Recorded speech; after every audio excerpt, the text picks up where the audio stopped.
मरियल सी बकरी कमज़ोर सी, जो रेवड़ के साथ चल भी नहीं सकती थी, वो खाने में मौजूद थी। आकर इस्लाम ने उसकी तरफ इशारा किया, कहने लगे भी वो बकरी है।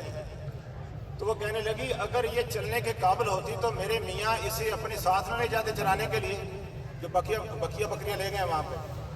तो ये तो चल भी नहीं सकती और इसको आप कह रही है, और इसको अभी तक इसकी उम्र भी इतनी नहीं है कि ये दूध दे।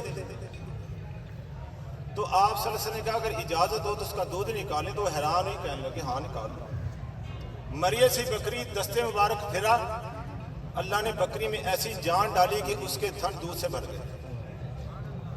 दूध निकाला, सबसे पहले किसको दिया? अपने खादिम को। पहले आपने पिया, फिर निकाला, फिर दूसरे आदमी को दिया, फिर सबू सिद्दीक को दिया, और सबसे आखिर में आप पिया। और आखिर में खातून से कहने लगे कि घर के बर्तन ले आओ। वो तमाम बर्तन दूध से भर गए। दोबारा दस्ते मुबारक फेरा तो बकरी वैसे की वैसी हो गई और चल पड़े।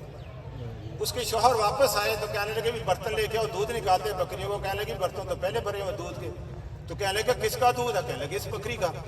तो वो कहने लगे तुझे क्या हो गया, ये तो चल नहीं सकती, उम्र भी इसकी कम है, इसका दूध कैसे आ गया?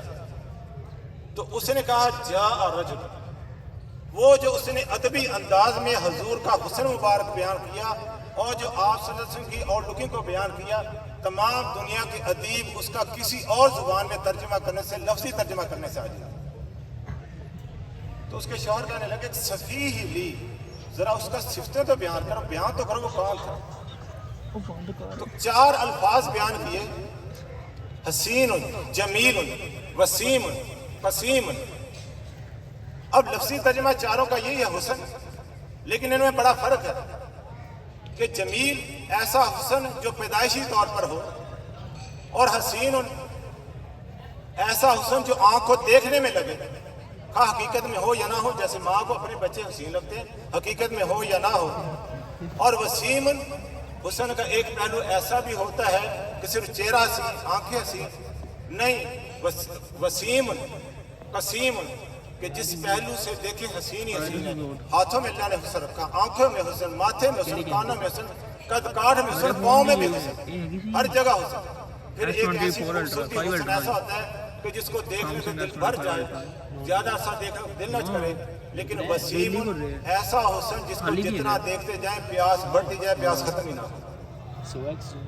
जिस तरह ये ज़ाहिरी हुस्न है, अल्लाह के नबी सल्लल्लाहु अलैहि वसल्लम की तालीमात में भी ऐसा ही हुस्न कि वक्त के साथ साथ हुजूर की बातों पे जितना गौर करते जाएंगे, जितनी रिसर्च करते जाएंगे, उनकी आफाकियत, उनकी अबदियत उतनी ज्यादा जाहिर होती जाएगी। मिसाल के तौर पे आप सल्लल्लाहु अलैहि वसल्लम ने उस वक्त जो दुनिया को एक निज़ाम दिया, जो दुनिया की महंगाई को कंट्रोल कर सके, बेरोजगारी को कंट्रोल कर सके, बदअमनी को कंट्रोल कर सके, जंगों का खात्मा कर सके, वो क्या था? दिरहम और दीनार का निज़ाम, यानी सोने और चांदी का सिक्का।